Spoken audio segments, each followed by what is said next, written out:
Good evening. I'm David Lam, sitting in for Liang Zhang, and welcome to California Today.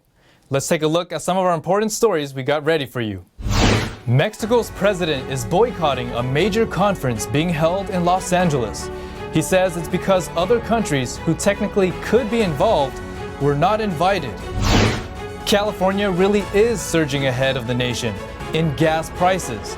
One gas station in the state hit $10 per gallon. But shocking as it may sound, it's not without reason. We'll have the details for you. And Los Angeles' district attorney is defending light sentencing for a hit and run that took the life of two, one being an infant. We'll have the details about his stance. Mexico's president is boycotting the Los Angeles-based Summit of the Americas. He says he will not attend since Venezuela, Cuba, and Nicaragua are being excluded by the U.S. NTD's Jeremy Sandberg has more on that decision. Mexican President Andrés Manuel López Obrador announced on Monday he will not go to the summit because not all countries of the Americas are invited. López Obrador says he will send Mexico's foreign minister instead. The Mexican president says he still plans to meet with President Joe Biden in July to talk about immigration and more U.S. investment in Central America. Other leaders from Guatemala, Honduras, and El Salvador are also declining to attend. State Department spokesperson Ned Price says the U.S. understands the Mexican president's position. We, again, recognize and respect the position of our allies in support of inclusive dialogue. Price defended Washington's decision to exclude Cuba, Venezuela, and Nicaragua from the meeting, saying as the convener of the summit, the United States has broad discretion over who is invited to participate. One of the key elements of this summit is democratic governance. And these three countries are not exemplars, to put it mildly, of democratic governance. White House Press Secretary Karine Jean-Pierre says despite Obrador's decision, an extensive conversation can still be had with other heads of state at the summit. The president has to stick by his principle. He believes that he needs to stick by his principles and not invite dictators. But many experts and critics say the event could turn into an embarrassment for President Biden, with no meaningful progress if only a fraction of Latin American countries attend. If you're going to host a summit, you need to get your ducks in order, not just days, but weeks and months in advance. And the White House doesn't seem to have been able to muster that level of necessary attention. One expert says it's a missed opportunity for the U.S. So one option would have been to invite all of these leaders and actually have a discussion about the problems of democracy. Biden has struggled to assert U.S. leadership in the region where mistrust of the U.S. runs deep. China has made major inroads in Latin America over the past 2 decades, as U.S. foreign policy has been focusing on wars in the Middle East, and now Russia's invasion of Ukraine. Former White House National Security Director for South America, Benjamin Gadon, says it's critical the U.S. shows it's serious about investing in the region. Latin America right now is in desperate, urgent need of international support. It has enormous potential to help fortify supply chains, to provide copper and lithium and other critical minerals for green technologies. It has opportunities for friendshoring, to put U.S. investment instead of in distant totalitarian states in local democratic states. It has opportunities for renewable energy. It's the first time the summit will be held in the U.S. since 1994, when former President Bill Clinton convened the first meeting in Miami, Florida. Jeremy Sandberg, NTD News. How much are you willing to pay for gas? While the national average price sits at nearly $5 a gallon, one remote California town is charging almost double that. But the high price is not new, and the town has its reasons. Let's take a look. Gas prices continue to break new records every day, but the small, remote town of Mendocino along California's northern coast has been setting high prices for years. Current prices are now almost $10 per gallon.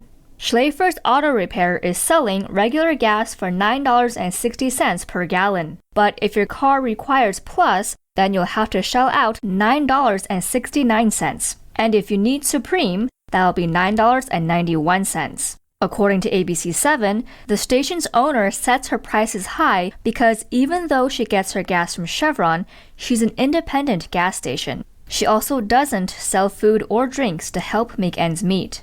Last year, NTD reported on similar high gas prices in the small town of Gorda along California's southern coast. Locals told NTD that high gas prices help offset the cost of the town generating its own electricity. Meanwhile, the average price in the rest of the state sits at $6.37 per gallon. The average price of a gallon of self-serve regular gasoline in both Los Angeles County and Orange County set a record for the 10th consecutive day. Experts say that supply and demand dynamics have contributed to rising pump prices. Gas prices just keep moving up in California. In Los Angeles, the average price has risen 27.5 cents over the past 12 days. Angelinos can expect to average out at $6.37 per gallon. In Orange County, it has risen 28.2 cents over the past 11 days. The average price now sits at $6.34. The price in both counties is $2 more than 1 year ago. By comparison, the national average rose 1.7 cents to a record $4.86. According to the U.S. Energy Information Administration, crude oil costs account for slightly more than half of the pump price. The rest of the price includes other costs in production, distribution, and sales. In California, about 50 cents of that is for the gas tax. Andrew Gross, AAA's National Public Relations Manager, believes that supply and demand dynamics have contributed to rising pump prices. He said, coupled with volatile crude oil prices, pump prices will likely remain elevated as long as demand grows and supply remains tight. Los Angeles Prosecutor George Gascon is defending the light sentence he gave to a teen felon who ran over a woman and her infant while driving a stolen car.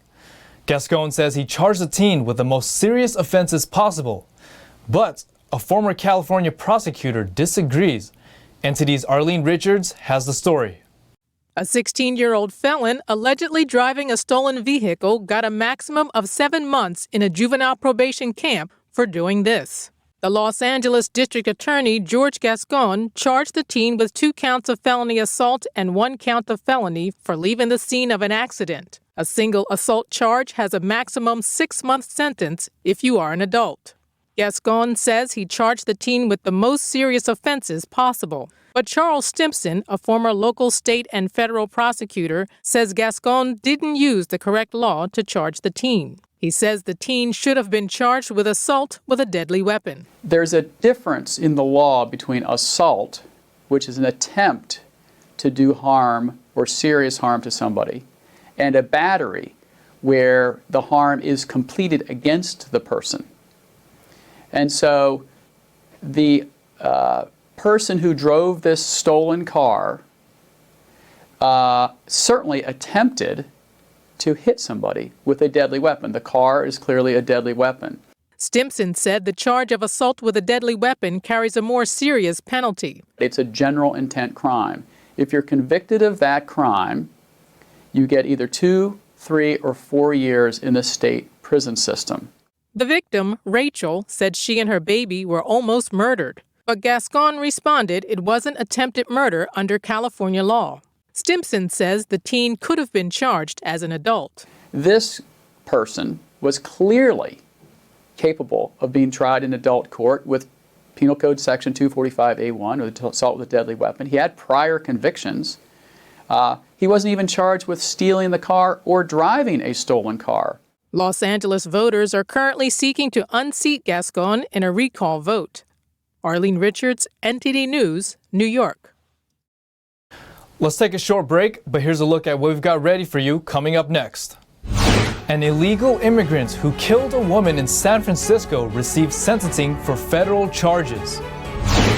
Speaking of San Francisco, self-driving taxi services are coming to the city. Though it'll be open for business, the service will be quite limited at first. And naturally, as the state faces drought, water rights issues will come up. Democratic lawmakers have a new proposal to solve issues around farmers' use of water. That and more on California Today.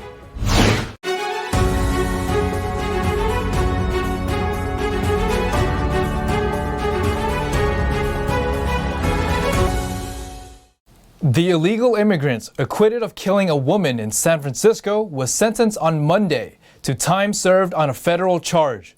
He pleaded guilty to accidentally shooting and killing a woman 7 years ago.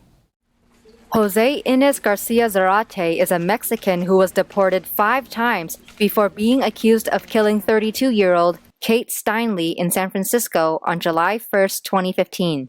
Garcia Zarate has acknowledged firing the shot that killed Steinle, but claimed it was accidental. He was acquitted of murder by a jury in late 2017, with jurors convicting him of being a felon in possession of a gun. A few months later, the defendant was sentenced to time served for that conviction. He was indicted on 3 federal counts: being a felon and carrying a gun, being an illegal alien and carrying a gun, and criminal forfeiture.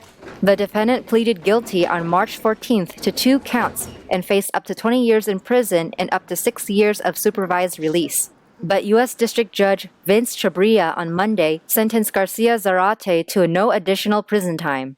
Instead, the defendant received time served and 3 years of supervised release. After the mayor of Anaheim resigned last month, the city is expected to consider an independent corruption investigation. Council members are also considering whether or not to adopt measures that would prevent officials from unethical influence by campaign donors and political action committees. On Tuesday, the Anaheim City Council is expected to make considerations in light of alleged corruption within its council. The considerations include directing staff to recommend an independent investigation as fallout from an FBI probe continues. City staff compiled a list of campaign contributions received by former Anaheim Mayor Harry Sidhu, who resigned on May 24th. The mayor's resignation was after a federal investigation revealed his alleged participation in possible pay-to-play schemes regarding selling the Angels Stadium to the team's owner. Sidhu has not been charged with the crime. According to the FBI, a self-described cabal or influential leaders controlled the city, with one official charged with allegedly using $200,000 of city funds to help pay for a house in Big Bear. Councilman Jose Moreno, in a May council meeting, suggested an investigation into council members. I proposed an independent investigation of staff and council members to both clear any names, to exonerate, and to understand how expansive this web of corruption and or unethical behavior truly is. Moreno proposed new campaign finance rules. Councilors and the mayor would be prohibited from voting on certain issues for 12 months. Those issues are ones that would benefit contributors who have donated $250 or more to their campaigns. Councilors will also be barred from receiving any funds from the contributor for 12 months following a decision made by the council. Under the proposal, the public could challenge actions that violate the new requirements. State Senator John Morlack told the Epic Times that while the changes to campaign finance rules could be an overreaction, money being used inappropriately still has to be remedied. An Anaheim spokesperson said the city is ready to move forward with an investigation. Thank you, Mr. O'Neill. Not just driverless cars, but driverless taxis are coming to California. A state agency recently approved the service, with many limitations, to get its start in San Francisco. Here's how riders can take part.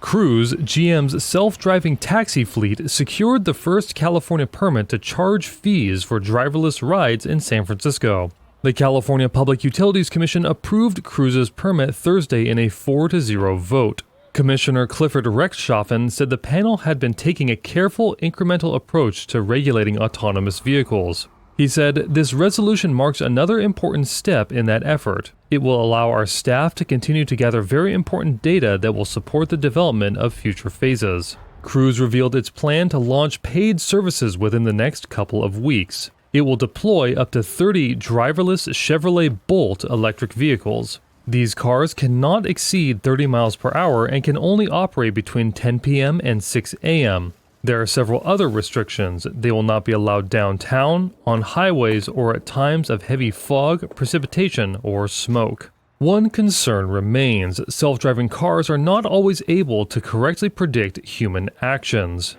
Bicyclist Christopher McCleary crashed into a Cruise car that he said came to an unexpected halt in San Francisco in 2018. McCleary said he suffered ongoing injuries from the accident.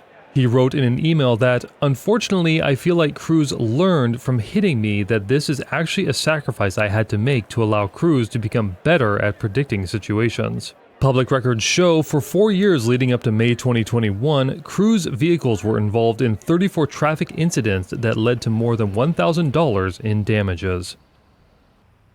For decades, lawmakers and farmers have fought in court over how much water can be taken out of California's rivers and streams. But now, some state lawmakers have a new idea: use taxpayer money to buy out farmers. Here's more on the proposal. The California legislature is considering a new bill that would acquire water rights from the state's farmers. The state Senate's proposal would spend up to $1.5 billion to buy up something called senior water rights. These rights allow farmers to take as much water as they need from the state's rivers and streams to grow their crops. But if state officials owned those rights, they could decide how much water can be taken out. The idea is to benefit endangered species of salmon and other fish that live in the state's waterways. The state, along with environmental groups and farmers, often argue how much water should be left in the waterways to protect endangered fish species. The proposal is part of current budget negotiations between lawmakers and Governor Gavin Newsom. Democratic Senator Bob Wieckowski says that farmers voluntarily selling those rights would eliminate some of those debates over water usage. Senator Brian Dahle, a Republican running for governor, voiced his opposition to the proposal. Dahle says the only reason farmers would voluntarily sell water rights is because of the burdensome regulations the state places on them. Legally, all of the water in California is the property of the government. But farmers have used water rights to let them take water for agriculture, turning California's Central Valley into the main provider of the nation's fruits, nuts, and vegetables. At its annual conference, Apple announced a new set of features, payments, and business collaboration. The company also announced a new laptop with a faster processor. During Apple's annual software developer conference on Monday, Apple announced a new MacBook Air laptop. It has a new M2 silicon processor, which it says is 35% faster than the previous M1 chip. I also thought the ability to tie together the camera from the iPhone to the Mac with continuity is actually a really big deal, because a lot of people have a hard time with that. I use a DSLR at home, and that's a lot of work to make that happen. And so for a lot of people, the ability to combine those things, I think is really important. Then, of course, the big surprise was the Mac hardware and the M2. So that was nice to see. Nothing dramatic there, but it's the kind of incremental gains you want to see a company have. The new laptop will be 2.7 pounds and have a 1080p high-definition camera to provide better images on video calls. The MacBook Air will start at around $1,200. The M2 chip will also power the 13-inch MacBook Pro, which will start at around $1,300 and be available next month. Apple also introduced tweaks to popular apps, including live sports scores on Apple TV, making the shared video watching app available in messaging and shared tabs on its browser. And I think what we saw Apple doing is doing the real meat and potatoes upgrades that people are looking for. Refinements to iOS, refinements to macOS, refinements to the iPad OS, things that people have been asking for, little things that, grabbed a lot of attention, like, fixing a text message that was wrong, in iOS, and being able to take a message back. That's also a big deal. The company introduced some new features, like the ability to move from video on your iPhone to your iMac. They also are making the camera system adapt to users while they are on screen. These features already exist in products by companies like Microsoft and Meta. It's a very competitive marketplace, and some of the things that Apple did, I think you could argue, were done by other people before Apple, but that's not the first time that's happened. And what Apple's good at doing is they'll take something that is clearly a good idea that people like, and they'll refine it, and they'll make it seem a little bit easier than the way the other folks do it. While Meta is pushing for its virtual reality metaverse, Apple has only provided a few updates to augmented reality developers. Apple did not provide any hints about future devices, such as a mixed reality headset. Now to NTD's Thomas Christian for an update on sports.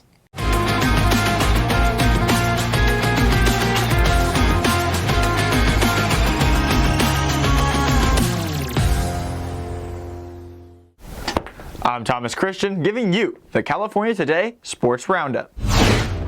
Eduardo Escobar drove in 6 runs while hitting for the cycle, and Carlos Carrasco allowed 2 runs on 5 hits over 7 innings as the New York Mets routed the San Diego Padres 11-5 on Monday night. Escobar doubled and scored in the 4th, popped out in the 5th, then hit a 2-run homer right off the Padres reliever Craig Stammen in the 8th. An inning later, he hit a 2-run triple off the angled wall in right at Petco Park off Tim Hill, igniting a 4-run inning that put the game away. The cycle was also the first ever at Petco Park, which opened in 2004. Carrasco won his 6th straight decision in the first appearance of his 266-game career against the Padres. Padres 5, Mets 11. Michael Wacha threw a 3-hit shutout to lift Boston past Los Angeles in Anaheim, California, sending the Angels to their 12th consecutive loss, one off of the franchise record. Wacha recorded just his 2nd career complete game. The Red Sox scored the only run of the game against Angels starter Noah Syndergaard in the 2nd inning. Angels 0, Red Sox 1. American 2-time major champion Dustin Johnson said on Tuesday he had resigned from the PGA Tour to compete in the inaugural LIV Golf Invitational that kicks off this week. By doing so, Johnson has likely made himself ineligible for the American Ryder Cup team and could potentially jeopardize his chances of playing in golf's majors. Johnson is the 2nd golfer to resign from the PGA Tour to join the contentious new event, which is bankrolled by Saudi Arabia's Public Investment Fund and offers a total prize pot of $255 million. The PGA Tour last week reiterated a warning to members that those featuring in the breakaway circuit would be subject to disciplinary action. The 37-year-old Johnson, reportedly being paid $150 million to commit to the series, said he still planned to play in this month's US Open, which he won in 2016. The LIV Invitational Series features a novel format with 48 players competing both as individuals and as part of a team that are picked by 12 captains in a draft system. Each event will be played over 54 holes, no cuts, and with shotgun starts to facilitate quicker play. The baby-faced assassin is all grown up. Stephen Curry's youthful appearance, mixed with his lethal shooting, earned him that moniker earlier in his career, and while opposing teams feared him pulling up from just about anywhere on the court, they saw him as a liability to the Dubs' defense. Not anymore. Curry not only led the Warriors' offense in the team's 107-88 Game 2 win in the finals on Sunday, at the other end of the floor, he disrupted passing lanes, contested shots, and recorded 3 steals against the Celtics.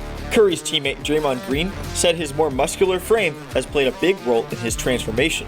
Curry, who is searching for his 4th championship and first finals MVP, said getting better on the other side of the ball has long been a goal for him. The Warriors' best-of-7 series is tied 1-1 and will resume on Wednesday. And that's all for sports. And that's all for tonight. You can join us again on California Today every weekday at 8:30 p.m. And if you have any news tips or ideas for a show, feel free to let us know. Our email is california.today@ncd.com. I'm David Lamb, sitting in for Liang Zhang. And on behalf of our entire team, have a wonderful evening.